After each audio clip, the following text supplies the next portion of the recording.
Christopher Walenty Dreja, born on November 11, 1945, and passing in October 2025, lived a life that intertwined music, art, and quiet resilience.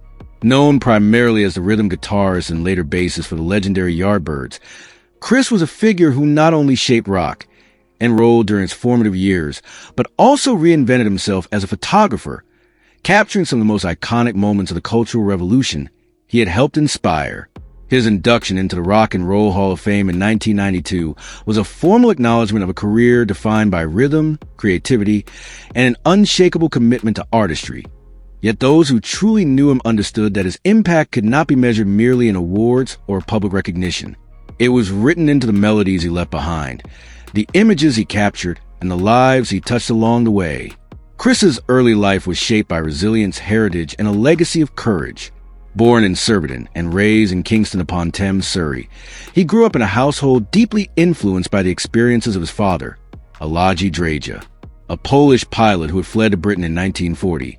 Walenty fought with the Polish Air Force during the height of World War II, surviving the war's trials and carrying with him the determination and strength that would quietly inform his son's own life.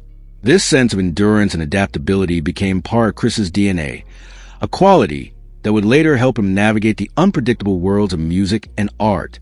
Chris's introduction to music was a mixture of chance and fate. His older brother Stefan, attending a pre-college art program, met guitarist Topham, sparking a friendship that would change Chris's life forever. Drawn to blues and folk music, Chris and Topham moved from the gentle strumming of acoustic guitars to the electrifying possibilities of amplified sound. Their first steps into this new musical world were guided by folk/blues guitarist Jerry Loughran, whose energetic performances encouraged them to plug in and perform live. Their early shows were far from ordinary. They shared stages with Dusty Bennett and a young Jimmy Page, moments that provided inspiration and context for a young Chris beginning to find his own voice. He drew influence from pioneers like Hubert Sumlin, Duane Eddy, Brian Jones, and Chuck Berry, assimilating their styles and translating them into his own unique rhythm. In the early 1960s, Chris and Topham formed the Metropolitan Blues Quartet. As the group evolved, they were joined by Keith Relf, Jim McCarty, and Paul Samwell-Smith, completing the lineup that would eventually become the Yardbirds.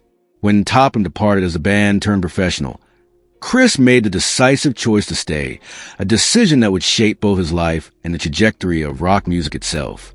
As rhythm guitarist, he performed alongside Eric Clapton, Jeff Beck, and Jimmy Page, standing shoulder to shoulder with musicians who would become legends. While he may have been quieter than some of his peers, Chris's playing provided the steady, indispensable backbone for the band's evolving sound. When Samwell-Smith left, Chris adapted once again, moving from guitar to bass, showcasing versatility that made him an integral member of the Yardbirds.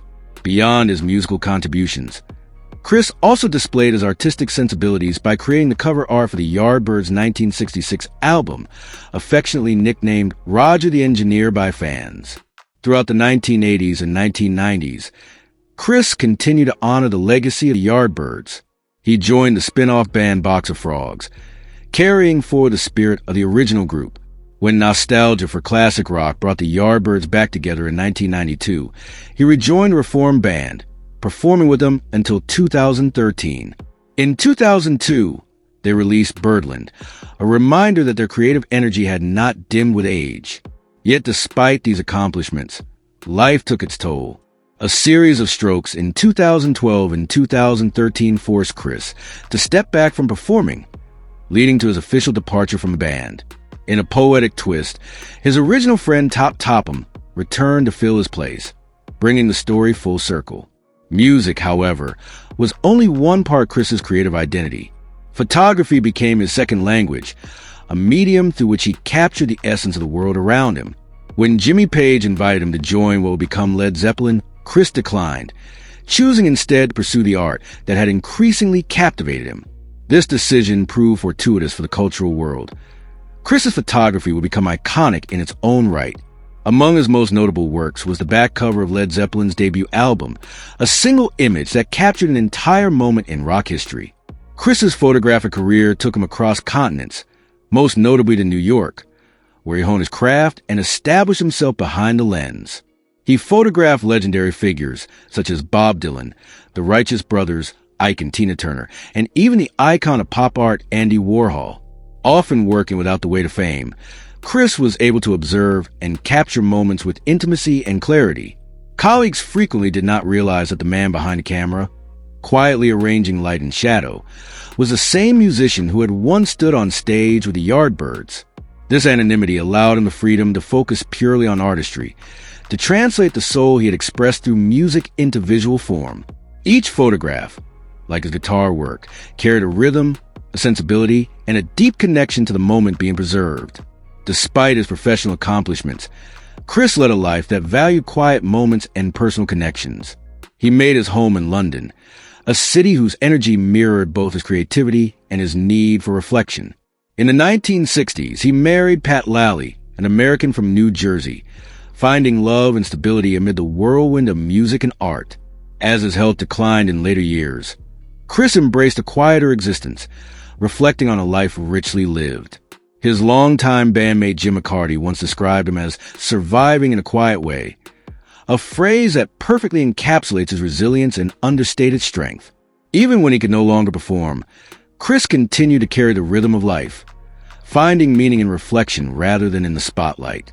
Chris passed away on October 1st, 2025, at the age of 79, leaving behind a legacy that spans both music and photography. His life was not defined by constant attention or headlines, but by the depth of his creativity and the sincerity of his artistic expression. From the guitars he played, the Watkins Rapier Harmony models, Gibson 335 Les Paul, Fender Jaguar, and Gibson Rivoli bass, to the iconic images captured through his lens, every instrument and photograph bore the imprint of his personality, his skill, and his soul. Even in his final years, he often returned to the stage with his trusted Les Paul, a reminder of the enduring bond between artist and craft. He was not merely a participant in the cultural revolutions of his time. He was a witness, an interpreter, and a creator. Whether through the steady strum of his guitar or the keen eye of his camera, Chris Dreja transformed ordinary moments into extraordinary memories. His life reminds us that art is not just about public recognition, but about the quiet, persistent dedication to craft, the courage to follow one's passions, and the generosity to leave behind something enduring. In both melody and image, Chris's spirit continues to resonate, a lasting echo of a life lived in pursuit of beauty, rhythm, and truth.